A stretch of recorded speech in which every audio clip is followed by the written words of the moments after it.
After 3 years of marriage, I finally got pregnant, happily telling him. He said indifferently, "Don't be kidding. I haven't touched you at all." Yes, he was drunk and called Vicky Sawyer. Later, I put the paternity test and abortion slip and the signed divorce agreement on his desk. At 10 o'clock in the evening, Michael Doyle returned. The doorway opened, bringing in a cold gust of wind. I pinched the pregnancy test and went up for joy. But he pulled a document out of his bag. "Lisbelle, let's get a divorce. The villa you live in now is for you, and I will give you another $1 million in cash. If you have any other requirements, just ask." With thunder rolling in my ears, I tried my best to keep my composure. "Good, Vicky Sawyer, she's back." At this moment, the pregnancy test stick in his hand was as cold as Xuan Bing. "But she can't have children, and her parents won't agree to it. 3 years ago, because of this, they beat the Mandarin ducks. Vicky Sawyer left for a foreign land, and I took advantage of the situation to marry him." Michael Doyle's voice was low. "I don't want to miss a second time. It's just her, not a will." My nails were so deep in my palms that my throat was like a fish in my throat. He lowered his eyes to look at me, and the faint smell of perfume on his body pierced my nose like countless fine thorns.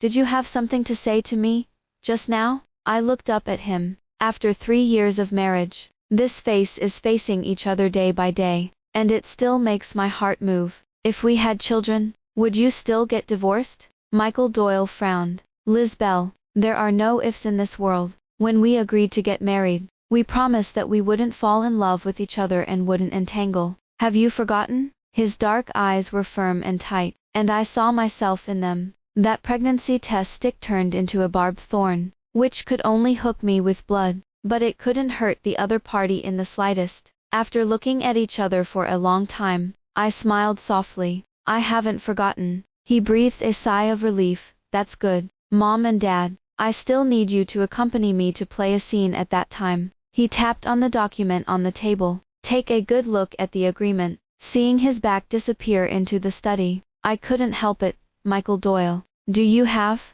Before he could finish his question, his phone rang. He picked up the phone and said softly, "Vicky Sawyer." He gave me a look to talk about it later, went into the study, and closed the door. I said the rest softly. "Have you ever loved me for a moment?" The empty hallway doesn't give me an answer. That night, I had a dream on the big bed in the master bedroom. I dreamed that I took the middle school exam in the first year of high school, and I got the second place in my grade.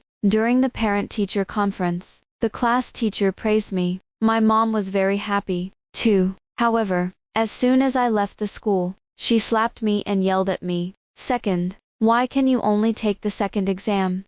Why are you so stupid? Are you worthy of the money I paid you?" After evening self-study, the school gate comes and goes. People passing by looked at me with sympathy and gossip. My head was booming, and I crouched down and clutched my head, not wanting to be seen by anyone. That's how it was since childhood. I took the first exam, and she would only sneer and strike. As soon as I didn't behave well, she would call me useless, call me garbage, and say I didn't deserve to be raised by her. Suffocated and desperate, I really want to die. At that moment, a cold voice sounded. "She took the second place in the exam is rubbish. So how much do you earn a month? Did you graduate from Kingby? Do you dare to scold leaders and customers like this?" My mom was dumbfounded. She has always been cautious in front of outsiders, and only growls and shouts in front of me. She dragged me home, and when I got on the bus, I looked back and saw the boy standing under the street lamp, as if it were the only light in the night. Later I learned that he was Michael Doyle, a senior in high school. I chased him into college. I joined his club. I watched every basketball game he played. I held an umbrella with him when it rained. I shared a table with him at lunch. I plucked up the courage to put on my prettiest dress and confess, only to see him take Vicky Sawyer's hand. Later, I was admitted to his mother's graduate school, just to cut off contact with him again. The year I graduated from graduate school, Vicky Sawyer found out that she couldn't have children, and he wanted to marry her despite his family's objections. Vicky Sawyer decided to break up and go abroad, and he wanted to go with him. The mentor was so angry that he went into the ICU, and said that he could marry anyone, but Vicky Sawyer definitely couldn't. On that day, the remnant sun was like blood. He smoked one cigarette after another downstairs, and broke down and yelled at his admonishing father. Where am I going to find someone to marry now so that she can walk in peace? Why don't I die with her? I walked over and called out, "Senior brother." A spark lit up in his gray eyes, and he said astringently, "Lizbel, why don't you agree with me to get married?" When I signed the autograph at the Civil Affairs Bureau, he stopped and asked me, "Are you sure?" What an effort it took me. Didn't laugh out loud on the spot, I'm sure. At first, I was satisfied with looking at him from afar. Then I wanted him to see me once in a while. And then I wanted a hug and a word of concern from him when I was sad. And now, I long for him to fall in love with me too. I was like a tireless ant, digging day after day at the wall of his heart, hoping to take him for myself little by little. However, the marriage stolen with lies will be returned after all. The next day I went to the hospital for a checkup, indeed pregnant, counting the days. It should be the day Michael Doyle got drunk last month. It was the only intimate encounter in our 3-year marriage, and it was a one-hit. The child is currently developing well, so I will give you a card, and come to the prenatal checkup on time. I don't, child. The doctor handed me the ultrasound. It's just a tiny dot. The 3 words, "I don't want it," were blocked in my throat, and could no longer be spoken. When I came out of the clinic, I ran into Michael Doyle and Vicky Sawyer. The autumn sun was shining through the hallway window, and Michael Doyle was all over. He had always been cold, but now he looked at Vicky Sawyer with a gentle smile in his eyes, like a lost treasure. It was Vicky Sawyer who spotted me and called me Lizbel. Michael Doyle turned his head, saw the medical insurance book in my hand, and then looked at the department behind him, frowning slightly. "Why did you come to the hospital?" Vicky Sawyer gave him a disgusted look. "Girls have some inflammation. Why do you ask so much?" Michael Doyle cleared his throat. "Excuse me, I just asked." I clutched the health insurance book tightly. "It's okay." But I couldn't explain that I wasn't inflamed, but pregnant. Vicky Sawyer nudged Michael Doyle. "You go for a checkup first. I'll talk to Lizbel for a while." I immediately became nervous. "Is there something wrong with you? Is it a stomach problem again?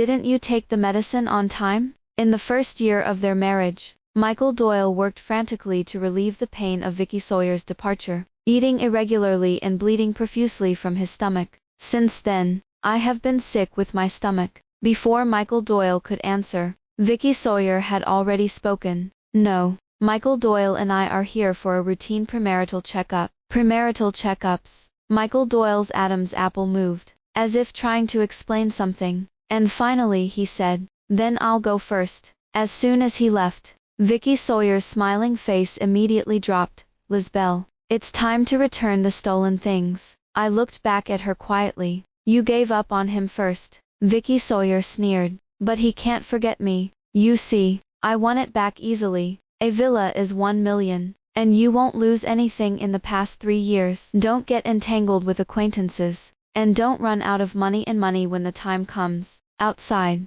the sky is high and the clouds are wide. The sun was cold on my face, and I said lightly, "If he knew you were pregnant with other men's children, would he still love you?" Vicky Sawyer's pupils shrank suddenly. "Why are you?" "We are all liars. I lie to him, and I don't love him. You lie to him, and you only love him. And no one is nobler than the other." I stared at Vicky Sawyer. "Don't mess with me again.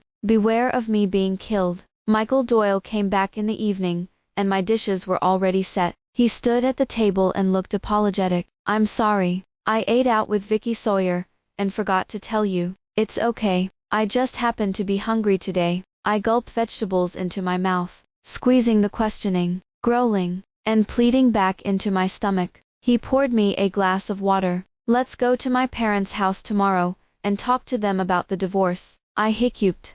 "What if they ask for a reason?" "I've figured out why." "Don't mention Vicky Sawyer." He was really considerate, for fear that her involvement in this matter would cause disgust among the elders. The egg custard was stuck in my throat, and I mumbled in response, "Is the agreement signed? Is that in a hurry?" I couldn't calm down anymore, and I looked up at him burningly. "We've been married for 3 years, and you don't even give me time to find a lawyer to take a good look at the agreement." "Michael Doyle, Isidore is lost. You've been sad for more than half a month. Can't I even compare to it? Isidore was a stray dog I picked up, and Michael Doyle was disgusted at first, but then he grew to like it. A year ago, Isidore went missing, and he searched for 3 months before giving up. Michael Doyle rolls his Adam's apple and explains, work habits, don't like procrastination, don't think about it, job. It turned out that in his eyes, I was coping with my parents' work. In fact, I already knew it, but when I heard him say it himself, I still felt a chill in my heart. My stomach was tumbling, and I rushed to the toilet and threw up with a wow. Michael Doyle stood in the doorway, frowning and concerning. What's going on? I'll take you to the hospital. He hurried to put on his coat and pick up my bag. A trace of warmth rose in my heart. He still cares a little bit about me. Just then, his phone rang again. Vicky Sawyer. Okay, don't worry, I'll be right here. He looked through the Milky Way living room. I'm sorry, Vicky Sawyer's water pipe is leaking. I need to go check it out. I'll call you a taxi. The surging desire to vomit subsided at this moment, and I looked back at him calmly. No, I can do it myself. It's because I've vomited too much for too long, and my whole eye socket is red. That night, he did not return. At 9 o'clock the next morning, he came back to pick me up and take me to the old house. I thought it was just a family banquet, but I didn't expect that a large family of relatives was there, and his aunt's twin grandsons pounced on me left and right, hugging my thighs and not letting go. Michael Doyle was not in a good mood, and asked his mother-in-law, "Why are there so many guests?" The mother-in-law gave him a blank look. "Usually Lizbelle comes back to accompany us, and I finally look forward to your eldest son coming back to see us. Why don't you show it off?" In fact, she bought 2 baskets of authentic Yancheng Lake hairy crabs from the students, so she asked her relatives to come and try them. I took the opportunity to ask him, "Why don't you talk about it another day?" He frowned. "No, sooner or later they will find out anyway, and it would be good to explain it all at once." He was so impatient that he wanted me to make room for Vicky Sawyer. During the banquet, the mother-in-law said, "Lizbelle, the crab is cold. You eat one and taste it. Don't be greedy." She gave Michael Doyle a sea cucumber. "You eat more of this. Try to let me hold my eldest grandson as soon as possible." Michael Doyle put down his chopsticks. "Mom, I have something to say." The crab leg in my hand snapped and fell on the plate. At this moment, my little nephew, who had been rummaging through the cabinets, held up my ultrasound sheet and shouted, "Auntie, what is this?" The mother-in-law snatched it away, and after a few seconds, she was overjoyed, pregnant. Her eyes turned red with excitement. "This is the great thing you want to tell me." She took the plate in front of me away. "You child, the fetus is unstable in the first 3 months. You can't eat crabs." Michael Doyle immediately stood up, snatched the ultrasound and glanced at me, his face pale, and he looked at me in disbelief. My back was straight, and a smile squeezed out of my mouth. "Yes, I'm pregnant." There was a congratulatory voice in my ears, and everyone talked about the precautions, telling Michael Doyle to take good care of me and not be negligent. Michael Doyle's green tendons burst out on the back of his hand, and the ultrasound was crumpled by him. He rolled his Adam's apple repeatedly, staring at me for a moment, and uttered words clearly, "This child is not mine. I have necrospermia." There was dead silence in the living room, and only my gaze met in the air. Thousands of emotions came like a tidal wave, all gathered in my eyes. I clasped the table so that I could not let myself cry in front of my relatives with different looks. "In the end," he explained, "because I can't have children, I signed a divorce agreement with Lizbelle half a year ago." He gave me a long look and said slowly, "She is free, and the child is a prite." The in-laws refused to believe it, until Michael Doyle took out the medical report. A happy meal, and finally a miserable ending. On the way back, we didn't speak. The car was jammed on the elevated highway, and the speed was as slow as a snail. Finally waiting for the green light, the car in front of me was not moving. Michael Doyle honked his horn irritably, and the screeching sound cut my eardrums. I stared at the endless traffic and couldn't help but sneer. Michael Doyle is so great that in order to reduce the resistance to marrying her, he cursed himself to cut off his children. He's dead and Vicky Sawyer is infertile. It's a match made in heaven. Michael Doyle clung to the steering wheel and didn't answer. I turned my head to stare at him. You should at least talk to me in advance, because I'm your nominal wife too. The car in front finally moved, and he kicked the accelerator and almost hit the butt of Simone's car. You didn't tell me that your titular husband was pregnant. His grim gaze was scrutinizing. You haven't told me. The titular husband. Whose child is in your womb? It's yours. Hey. He laughed. Lizbel, don't be kidding. I haven't even touched you. Yes, he was half drunk that time. And when he returned, the moon was shining in the living room. I made a sobering soup for him, and he took my hands, and drank them and hugged me, and the wine hit me. The tone was also softened. Lizbel, I figured it out. There's nothing wrong with us growing old like this, he said. Grow old. This is a promise that only lovers can have. I believed. I kissed him and he kissed me back. The moonlight filled the room to witness our lingering, and we heard him softly call, Vicky Sawyer, as he sprinted. It was only later that I learned that he was rarely drunk that night because he learned that Vicky Sawyer had a new love abroad. He didn't say a word afterwards. I thought he needed time to accept. He had forgotten about our entanglement, and even more so about using me as a stand-in for Vicky Sawyer. My heart was rubbed into a handful of glass ballast. It hurt, and I couldn't wait to tell him that it wasn't a dream that night. But he spoke before me. Lizbel, I do have necrospermia, and that report is not fake. The brain buzzed for a moment. How could it be? If he is necrospermia, then how did the baby in my womb come from?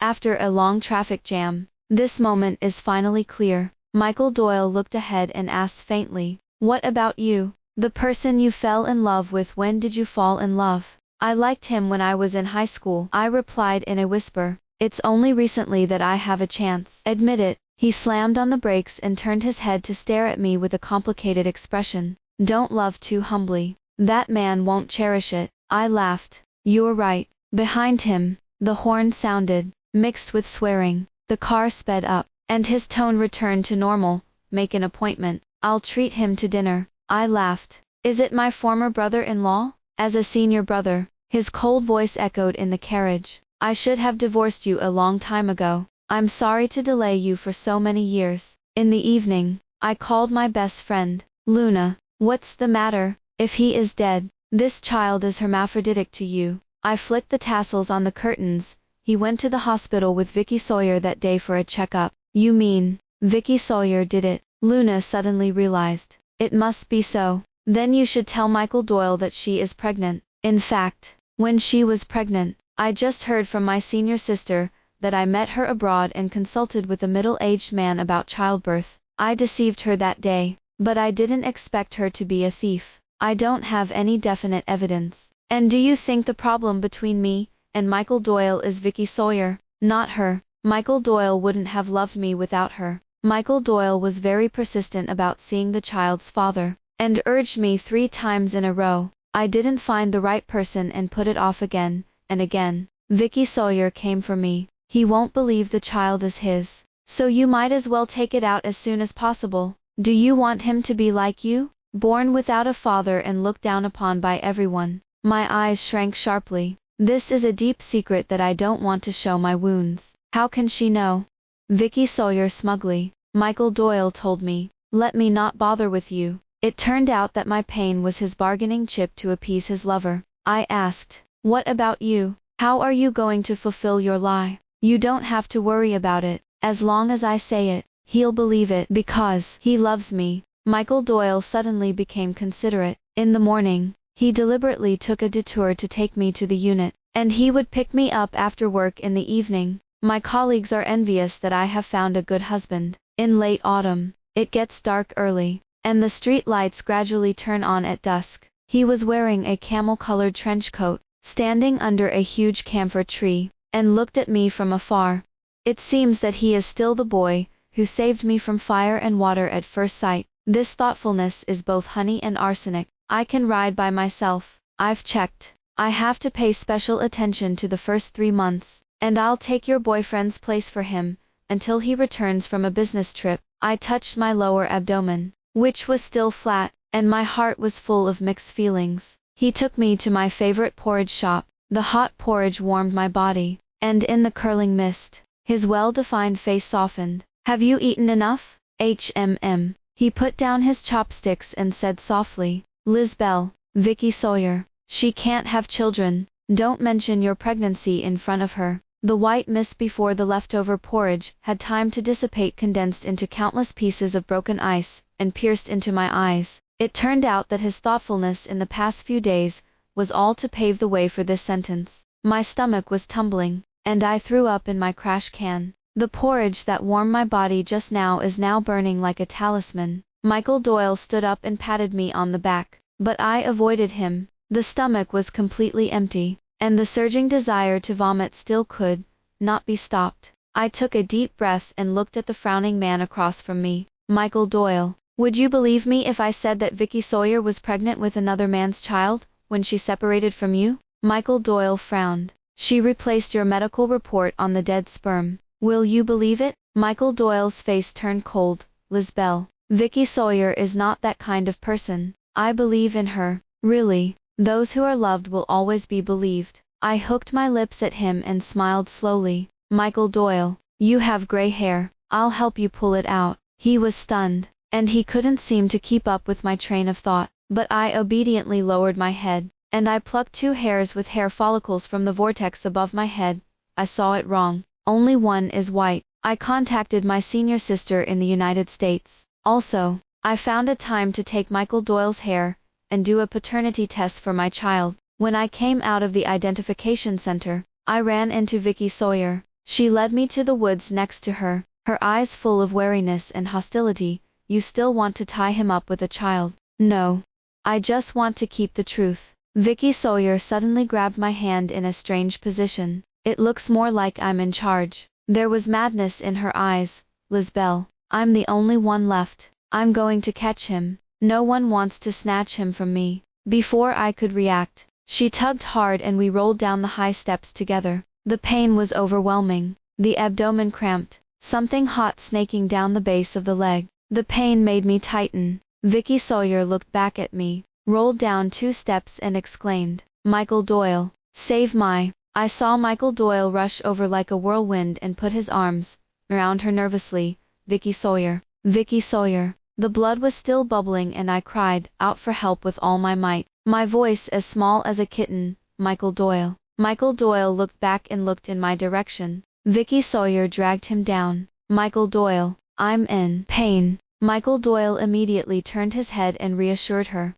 I'll take you to the hospital now. You hold on. He picked up Vicky Sawyer and hurried away, leaving me in the middle of a pool of blood. I watched as he carefully picked up Vicky Sawyer into the car, which sped off at full speed. Not once did he look back. In a daze, I was lifted into an ambulance, and the doctor kept reassuring me, don't worry, we'll try to save the baby. I clenched her hand in despair. No, please take this child. I didn't wake up until the next day. Luna's eyes were red and she was standing by the bed, and there was no Michael Doyle on her phone, asking me repeatedly why I didn't answer the phone. Luna struggled to say, Kid, I know, I didn't cry, but she cried. Wow. There was a redrafted divorce agreement sent by a lawyer in the mailbox, and the appraisal center called me and said that the results were out and asked me to pick them up. Senior sister also sent me a few photos. On the day I was discharged from the hospital, I went home and packed my belongings and put the signed divorce agreement, the appraisal report,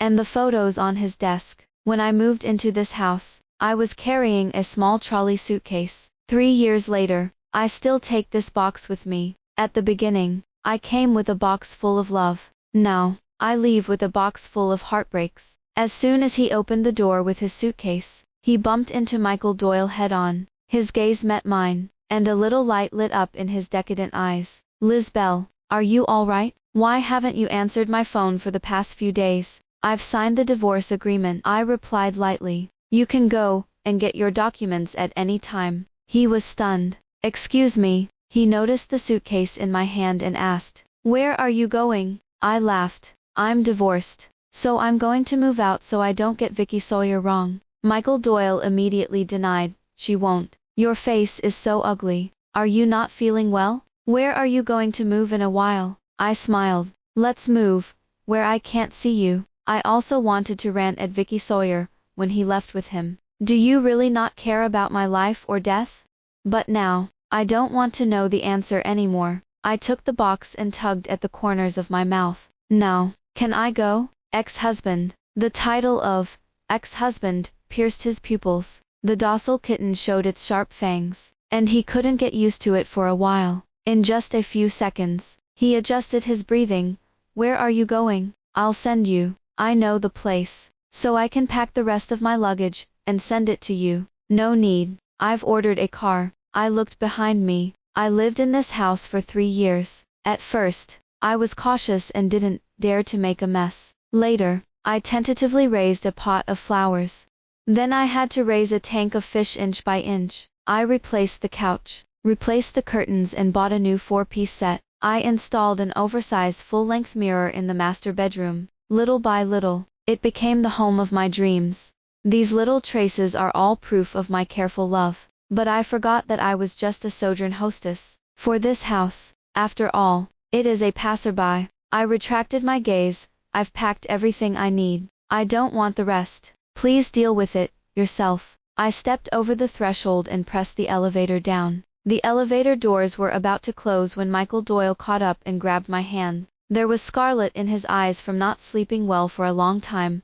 What about me? He paused. My senior brother. Don't you want it too? How interesting. If I hadn't known him well enough, I would have thought that he was reluctant to give up because of love. I raised my eyes and asked him. Then may I ask, senior brother? How should I ask you? Won't Vicky Sawyer have a problem if you keep it like this? At this moment, his hand loosened. I took the opportunity to shake off and press the door. The elevator doors closed slowly, cutting off his tightly knit brow. I'm going to borrow it from Luna for the time being. When Luna was scrolling through the circle of friends, she suddenly leaned hard. What's wrong? She panicked. Nothing. I leaned over and saw that it was Vicky Sawyer, who had sent a picture of the diamond ring. The coveted ring. The coveted one. Luna reassured me. Maybe she's directing and acting herself. I put my phone back. It's okay. I've already figured it out. Over the years, Vicky Sawyer has been a sword hanging over my head. I was carrying the stolen happiness on the one hand,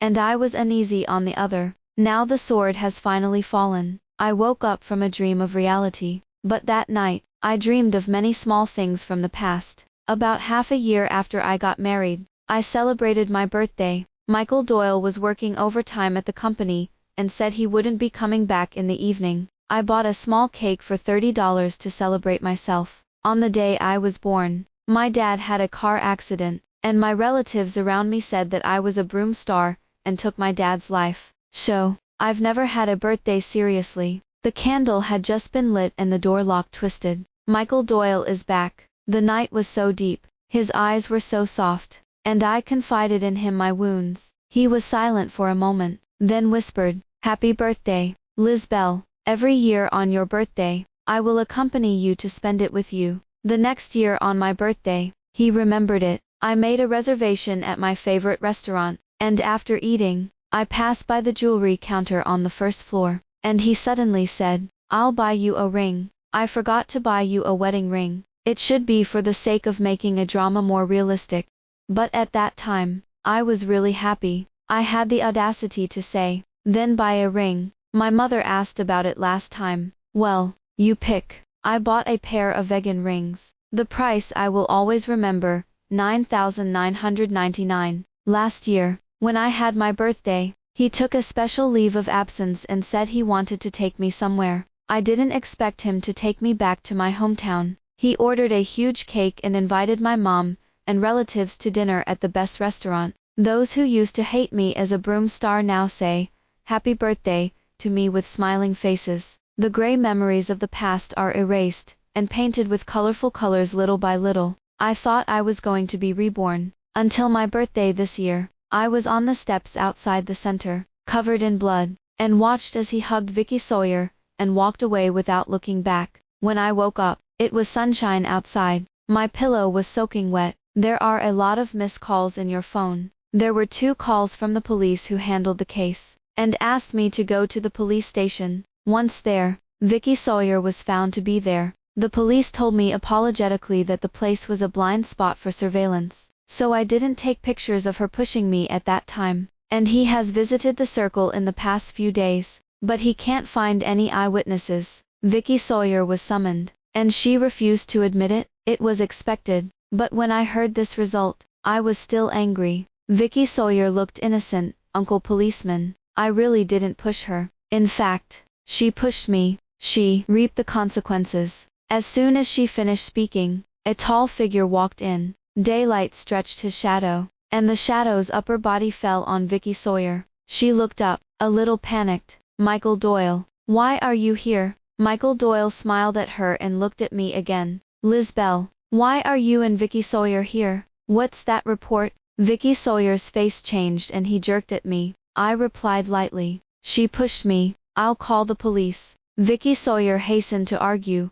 Michael Doyle, I didn't. Michael Doyle looked at me and then at her, frowning. Is there some misunderstanding here? You see, he doesn't believe me. I'm so tired and I don't want to explain more. No matter how much Faye speaks, he won't believe me. I wrapped myself in a blanket, covered my head and hands, stood up and walked out. Michael Doyle chased after him and asked persistently, what the hell is going on with that appraisal report? Child, is it really mine? I looked up, and the sun at 10 o'clock pierced my eyes. It doesn't matter. If you don't believe it, it's not yours. In this way, you can marry your true beloved, without any burden, he muttered to himself. But Vicky Sawyer chased after her, and she said softly, Lisbelle, Michael Doyle didn't go to that paternity test report himself. Where did you get the sample? She's suggesting that I'm cheating. Michael Doyle grabbed my wrist tightly. Let's go. Let's do it again. You were drunk that night. He held his head in his hands and struggled to remember.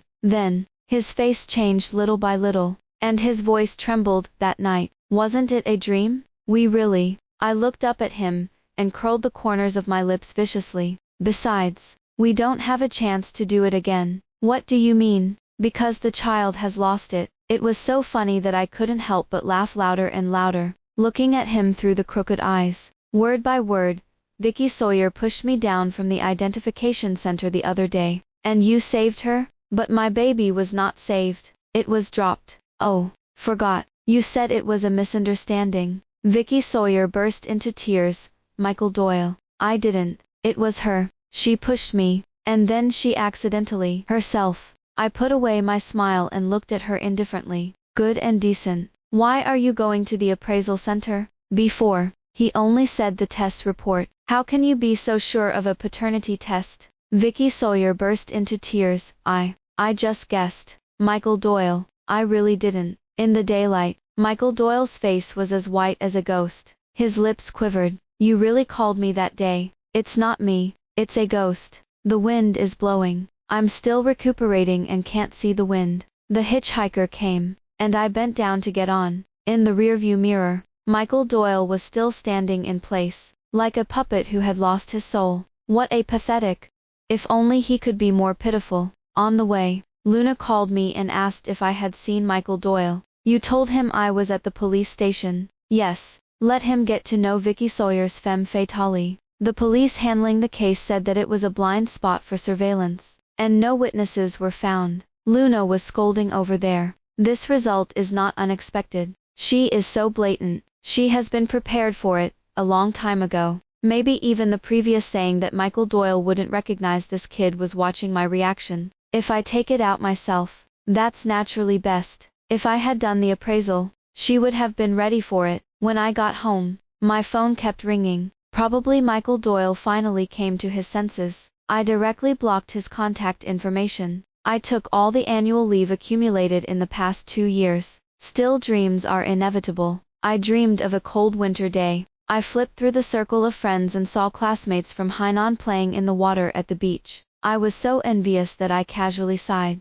At this time, they are still cool, and I really want to have fun. Michael Doyle was working on papers at the dinner table when he stopped and rubbed his eyebrows. I still have a lot of vacation to pay. Let's go live there for a month next year. At that time, he always liked to take out his notebook on weekends and work overtime in the restaurant. He said that the study was facing north, and it was dark and gloomy. I changed him to a brighter light bulb, and he was upset. I bounced up from the couch and said, really, I'm not going to take any more annual leave this year. Really, when did I lie to you? Winter is here again. I looked out the window at the crumbling dead leaves. There is an epidemic in Hainan. Even if I have annual leave, I can't go. Perhaps this is fate. After a few more days at home, there was a knock on the door at noon that day. I thought it was a food delivery, but I didn't expect it to be Michael Doyle. He was still wearing the camel-colored coat. In the past,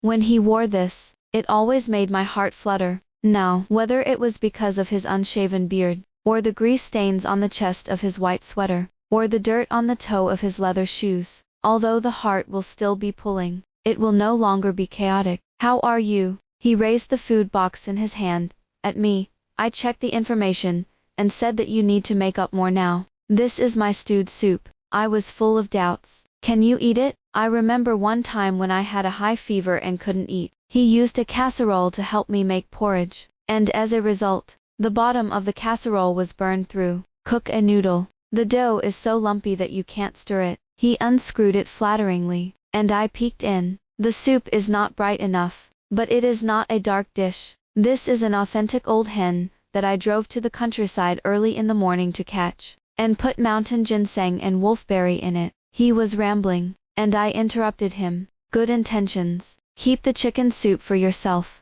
Luna has it ready before going to work. Most of the time, girlfriends are more reliable than men. He slowly screwed the lid of the thermos back on. If you come to me for a divorce certificate, then I'll go change my clothes now. No, he interrupted me in a deep voice. I came to explain to you that I didn't see you at the laboratory that day.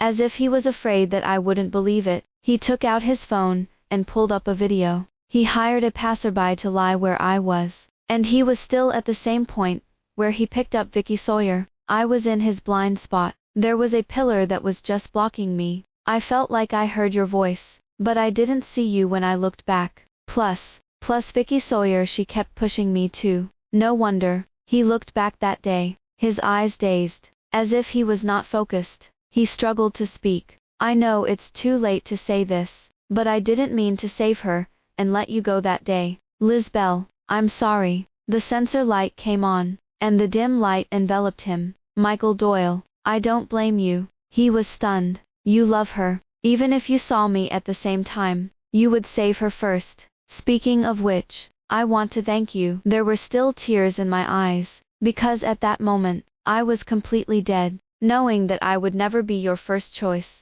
I've woken up from a sweet dream, but it's not too late. The windows in the hallway were closed, but the cold wind from nowhere still made me shrink my neck. Michael Doyle hurriedly said, "Let's go in and talk." I stretched out my hand to stop the door. I've said what I should have said. I really don't blame you. Go back. I loved him willingly. He didn't love me, and I was to be surprised. It's me who overestimates my charm. He put his hand against the wall and looked at me with painful and suppressed eyes. Lisbelle, you blame me. I ask you to blame me. I would have had a chance. Keep our children. Before leaving, Michael Doyle insisted on leaving the soup behind. I didn't drink the soup, and when Luna came back in the evening, I opened the bag in surprise, and I saw a square velvet box pressed against the bottom of the thermos. Inside, there is a limited edition necklace and a handwritten birthday card. We went out to eat that day, and when I passed by the counter, I tried it on, and he said it looked good and wanted to buy it for me, and I refused. Hundreds of thousands. Too expensive. The invoice shows that the necklace was purchased before the accident. Luna gave me a careful look. Looks like he's always remembered your birthday. It doesn't matter. A belated birthday present, like a cake with cream melted overnight, is not the taste that I was looking forward to. Vicky Sawyer pushes your business. You can't just forget it.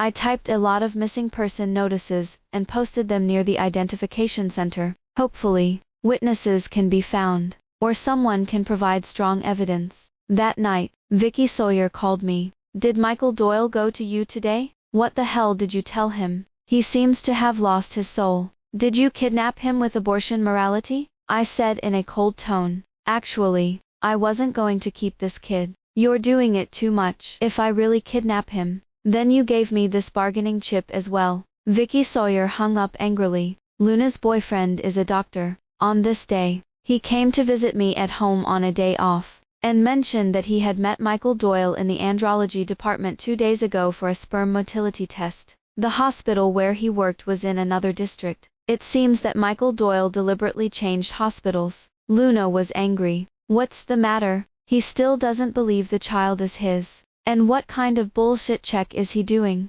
It's better to make it really cut off the children and grandchildren, so that he will regret it for the rest of his life. I shook my head. He probably doesn't want to believe that he has the first love he has been in his heart for many years. And he has a femme fatale. Luna sneered. He looks like a smart man, but he's blind. I suddenly remembered a distant past. At that time, my senior sister mentioned to me that she had met Vicky Sawyer, and I actually mentioned it to Michael Doyle. However, he immediately changed color, and his tone was extremely cold and detached. Lisbelle, I believe she will never lie to me, and you don't want to say this behind your back. At that time, in addition to being sad, I was actually very envious. Envy Vicky Sawyer can have unconditional trust. Only those who are deeply loved can get this preference. And he doesn't love me, so even if I tell him the truth again and again, he doesn't believe it. 10 days later, I got out of my confinement and went back to work. The backlog is a bit much, and it's already 8 o'clock when it's finished. I walked out of the office with my unfinished coffee,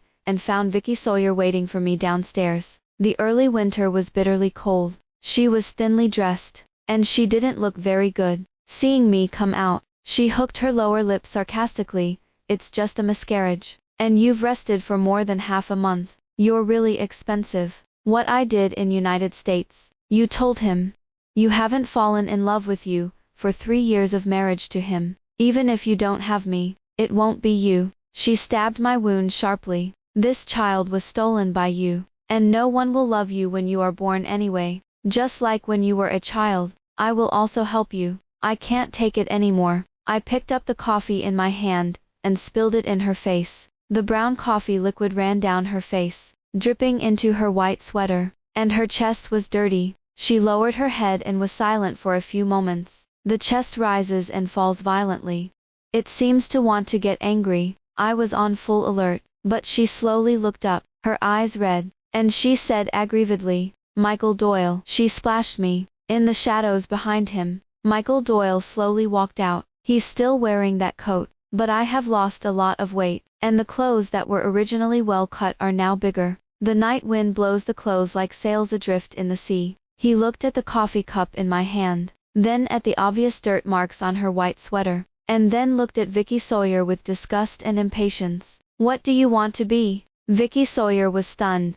It's really her splashing me. You can go and watch the surveillance. Michael Doyle looked at me deeply. I know Lisbelle's personality, and if she does splash it, it must have been you who did something too much first. Vicky Sawyer was so devastated that he shook his feet and fell straight to the ground. She tilted her head, tears streaming down her face.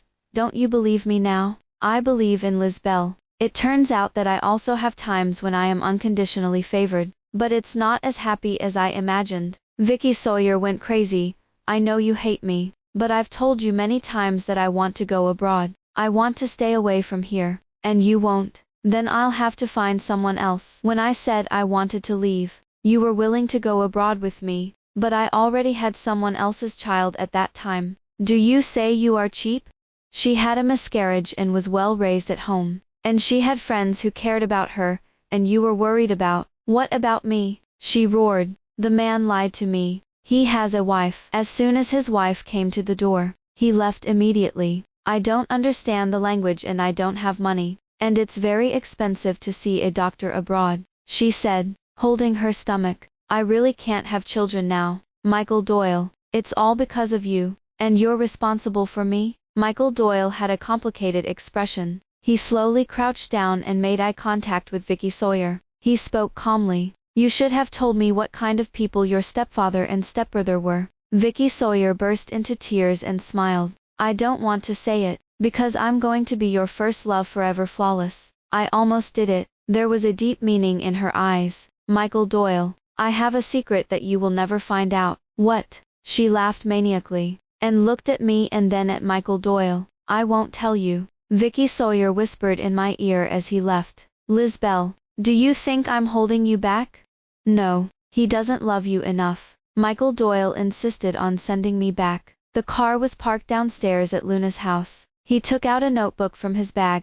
I packed up my things for the past 2 days and found this, under the bed. The old pink cover has my name written on it. It's my diary. That lock is rusty, and it falls off when you touch it. So I opened it and looked at it. I flipped open the cover of the skin. November the 10th, 2009. He was like a light that split the clouds above me and saved me.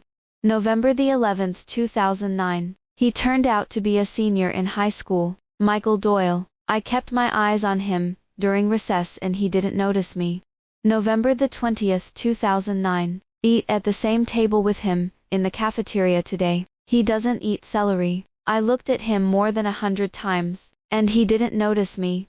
August the 10th, 2010. He was accepted into a university, and he was so good. I stood on the school's red list and saw his name. You don't know me yet. September the 1st, 2012. He took one look at me today. I told him that I also graduated from a junior high school and studied with him in the same major. He smiled and called out, "Junior sister." Very happy.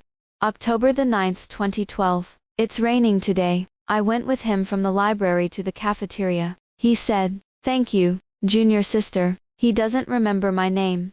November the 10th, 2012. I shared a table with him in the cafeteria today. He said, "What a coincidence, junior sister." I said, "What a coincidence, Michael Doyle." He was stunned. He still doesn't remember my name, though I emphasized it last time. December the 31st, 2012. At the New Year's Day party, he went on stage to play the guitar. I mingled with the myriad of fans and shouted, "Michael Doyle, I like you." He shined brightly on the stage and said to everyone, "Thank you for your enjoyment. I am one of you." This is the last page of the journal. At that time, I bought a notebook part-time, and my diary was written in QQ space. Crush. It's really bitter and flustered. Michael Doyle rolled his Adam's apple and whispered, "I'm sorry I missed your for so many years." I closed the notebook and smiled faintly. It's none of your business. You are the first light in my dark life, and I chase you, and draw near to you, just to stay away from the darkness. It's about getting the nutrients that make you strong and growing up, and you don't have to be responsible for the love. As for chasing it for so many years, it's probably an instinct, because I've been looking up at you. I can't see any other light, because I have been chasing your footsteps. I have a habit of loving you all the time. Michael Doyle held my hand tightly during this time. I have figured out that in fact, my heart has already been penetrated by you. In fact, I have fallen in love with you unconsciously. Shall we start over? This time you're my light. Okay. His eyes were burning and cautious. I've been looking forward to this for 13 years. I let him hold his hand and whispered, "Michael Doyle, I used to think that my love for you would never stop in this life. On the day I got my certificate with you, I thought I could have your warm light forever. But then I slowly realized that you are a piece of ice that I can't melt. I suffer every day. I tense my nerves every day, worrying about my dreams being shattered." Michael Doyle clenched his grip again. "Lizbelle, no, it's not a dream. We're going to really love each other and spend our lives together." No. When Vicky Sawyer returned, the dream was shattered. I slowly pulled my hand out and let out a long sigh of relief. It's good that the dream has finally woken up. This chase is too long. It has consumed all my enthusiasm and anticipation for this relationship. It's like a tree that looks normal, but its roots have rotted. It can no longer be rejuvenated. Michael Doyle slammed his forehead on the steering wheel, and it was a long, long time before he whispered, "I'm sorry. I didn't realize that you loved me. I didn't realize that I loved you for a long time." No. He should have understood my intentions. He has been excellent since he was a child, and there are many people who like him. He can refuse very well, and deliberately avoid it. I didn't believe it. He didn't perceive my heart, but if I don't speak, he can pretend not to know. "Lizbelle, give me one more chance. Please, give me one more chance." I saw myself in his bloodshot eyes. I curled my lips slowly. "Michael Doyle, give each other a decent exit. We said at the beginning of the agreement that if one party wants to get out, the other party can't get entangled." This was what he used to restrain me in the first place. Unexpectedly, 3 years later, It became my weapon to stab him. His face was bloody, and his Adam's apple rolled repeatedly, but he couldn't make a sound. When I got out of the car, I was reminded of an old thing. By the way, do you remember the blackboard behind the literature building? The Faculty of Arts moved to a new building, and the old building was temporarily vacant. There is an off-the-beaten-track study corner behind it. I stumbled upon Michael Doyle, who liked to write down questions he didn't know on the board. God knows, I was a freshman, and I spent a lot of effort studying on my own, asking people on the sly, and quietly solving those questions before the lights went out. Then he wrote down the question he had found. We went back and forth for 2 months. Then one day, when I went, I saw the blackboard that said, "Tomorrow at 10 o'clock, we'll meet." I was so happy that I didn't sleep all night. The next day, I put on my best dress, asked my roommate to put on my makeup, and went to my dream date. I rehearsed the words of my confession in my head 10,000 times. However, what I saw was that he was holding Vicky Sawyer's hand. Looking back now, the soreness and despair at the beginning are still as good as yesterday. I suppressed the tears in my eyes and said, "You haven't told me the answer to the last question." Michael Doyle's expression was shocked, as if he had been struck by lightning. He rushed over and grabbed me tightly, and asked in a trembling voice, "You were the one who kept talking to me about the subject back then, or else?" His eyes seemed to be stained with blood. Vicky Sawyer said, "It's her." Show. They came together. I see. That's the secret she'll never tell us. It's you. Michael Doyle's tall figure looked like a dead branch that would break off at the slightest snap in the dark night. Countless emotions welled up, and I sighed softly, and finally calmed down. This is fate. If I had explained more, if he had asked Vicky Sawyer more, the gears of fate should roll in completely different directions. God has given us many opportunities, but we are all because of cowardice, because of thinking before and after, because of unwillingness. So miss, we are destined not to be together. That night, I'm dreaming again. I dreamed of Michael Doyle standing under a street lamp, and I jumped out of the bus, ran to him, and said, "I'm Lizbelle from high school. Thank you for helping me just now. Remember, my name is Lizbelle." He smiled lightly and repeated, "Lizbelle, I remember."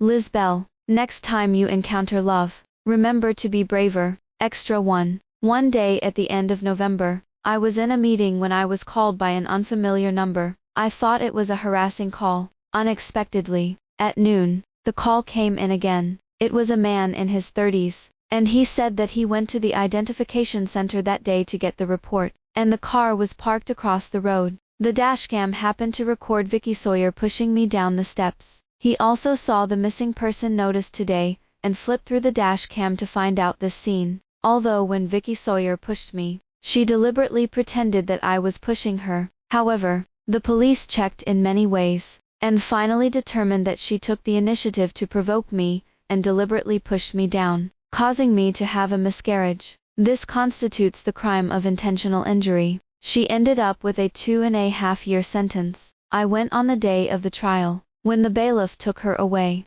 I told her, "Michael Doyle already knows about the blackboard. Vicky Sawyer, you don't have the right to say that I took advantage of it. You stole my opportunity first." She was completely crushed. Extra 2. Michael Doyle disappeared for a long time. It turned out to be a man who went to a distant place despite the danger. When I came back, he blacked out a few shades and was silent, and accompanied me to get a divorce certificate. In the end, I was compensated by $1.5 million. With this money, I bought a new house in the west of the city, Michael Doyle's house, in the east of the city. We are one east and one west. If we don't deliberately, the city is so big, I'm afraid it will be difficult to see each other again. It's also a coincidence. The person who gave me the evidence bought it from me in a neighborhood. We also work in a campus. Occasionally, they commute together. He's worse than me, married his ex-wife Fengzi, and raised a child for 3 years, and finally found out that he was a pick-up man. The child is the first love of the ex-wife. Maybe it's the pity of the poor man. We were uneventful and finally came together. 2 years later, I gave birth to a pair of dragon and phoenix twins. I invited my friends to dinner for 100 days, and the mentor also came. She hugged her 2 children with red eyes. If I had, in the first place, Michael Doyle never married. His career is booming, and I can occasionally see his interviews. The moderator asked him what type of girls he liked. After a few seconds of silence, he looked at the camera and said, "I'll solve the problem." The child was crying, so I turned off the tablet and picked it up and coaxed gently. The study door opened, and Jim hurried out. "Why are you crying again? Hungry or peeing? Crush is too bitter. I think this kind of firewood, rice, oil and salt is the destination I yearn for the most." The end.